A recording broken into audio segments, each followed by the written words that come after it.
Good day sa inyo mga riders. So for today's video ay panibagong review at ito nga sa harapan natin yung motor type na XRM 125 na kulay black at may gray color na design naman na may yellow yung decals niya. So iisa-isay natin i-review at ano nga ba yung meron sa motor nito, specs and features, iisa-isay natin yan para alam niyo kung gusto niyo bumili ng ganitong motor ay alamin muna natin kung ano nga ba ang meron sa motor na ito. At kung gusto niyo rin ng ganitong content, maaari kayo mag-subscribe at i-follow niyo na rin ako sa aking Facebook page para lagi kayong updated sa ating mga bagong videos na ibibigay ko or i-upload ko dito sa aking YouTube channel at sa aking Facebook page.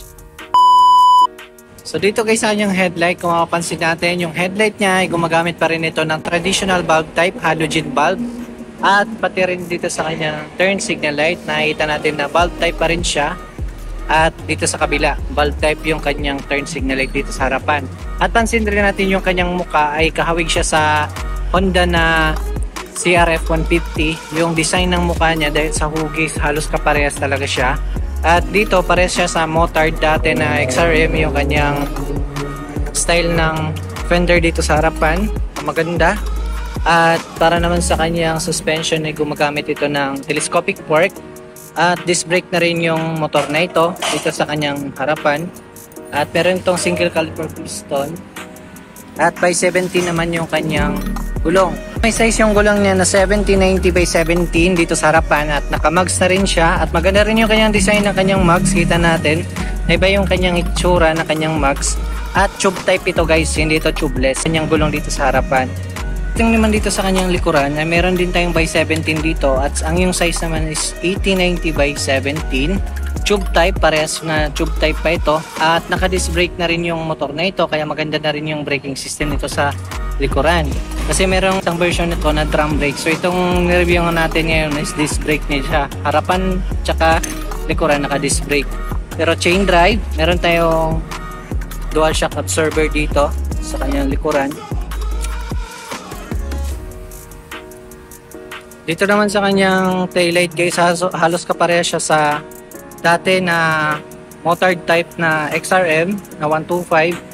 So patulis rin siya at bulb type rin ang gamit niya. So kahit bulb type pa rin ito, visible pa rin ito sa gabi kahit na bulb type pa ang gamit ng motor na ito. Maganda rin yung design ng kanyang fender dito na sharp edges yung kanyang design. At talagang maiwasan talaga yung talsik ng ating backrider. Ito naman tayo guys sa kanyang harapan para sa mga pindutan niya. Meron tayo ditong electric start. At meron din tayong kickstarter in case man malubat tayo ay meron tayong second option para sa pagpaandar or pag-start ng ating motor. Pansin rin natin guys na ano na rin ito, quick throttle na yung motor na ito. Dual cable kasi ang gamit niya sa kanyang throttle. Ayan, dual cable. Dito naman sa kabila, meron tayong high and low, turn signal light at saka busina. So yun lang ang meron siya. So wala siyang patayan ng ilaw. So automatic na magbubukas yung ilaw mo sa headlight kapag naka-on na siya. Pagdating naman dito sa kanyang ignition system, gumagamit pa rin ito ng traditional.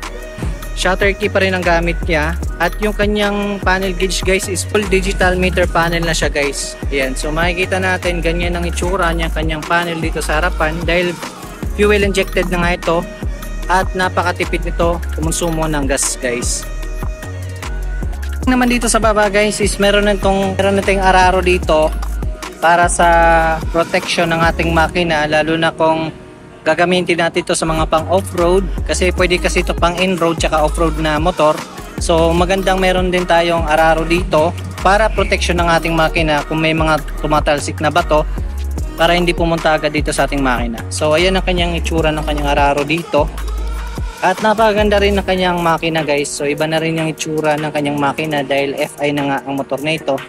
At kita natin sa kanyang design napaka-sharp ng mga detalye ng kanyang pagka-design ng forma ng kanyang mga flarings. At dito naman nagpapaangas rin yung kanyang decals dito na nakalagay XRM tsaka 125. Dito rin yan ang itsura.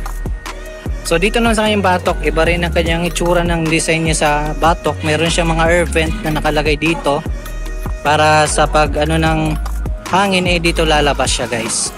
Yan, napakaganda. Pagdating naman sa kanyang Upuan guys, napakalambot ng upuan kasi alam naman natin kapag XRM napakalambot talaga ng upuan at komportable rin siyang i-drive dahil nga yung kanyang hawakan madali lang talaga siya i-drive dahil hindi siya malayo sa driver kung sasakay ka dito. Dito naman sa kanyang grab bar guys, kung mapapansin natin, iba rin yung kanyang style ng grab bar niya. Medyo manipis yung grab bar niya unlike sa mga old version na XRM. Iba talaga siya. Tsaka dito meron din tayong muffler na iba rin yung kanyang design. So iba rin yung design ng kanyang muffler kumpara sa old version na XRM. Yan siya guys. Features napakaganda rin at naganda rin ako dito sa kanyang design ng kanyang footrest dito sa back rider niya. Kita naman natin yung kanyang design, napakaganda at medyo futuristic ang pagka-design dahil may mga angle na rin tayo dito, may mga butas-butas unlike dati na wala siyang butas. So dito meron na siyang butas at meron siyang garnish. Yan o, plastic garnish siya. Ganda. Lambot ng shock niya dito sa likuran. Alam naman natin kapag XRM, napaka-komportable talaga pagdating sa kanyang shock. Kahit na hindi siya monoshock, ang ganda pa rin ng bouncing movement ng kanyang shock dito sa likuran kahit dual shock absorber pa rin ang gamit nito.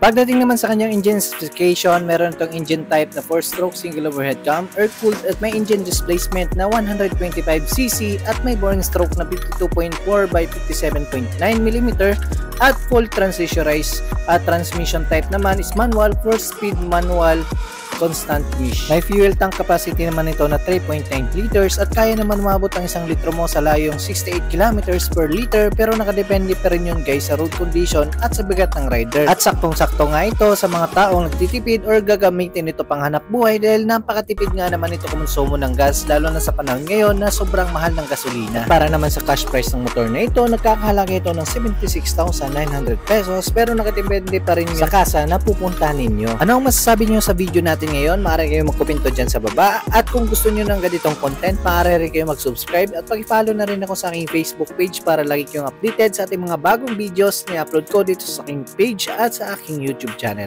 Muli, ako muli si Mr. L Vlog TV para sa susunod na review. Abangan!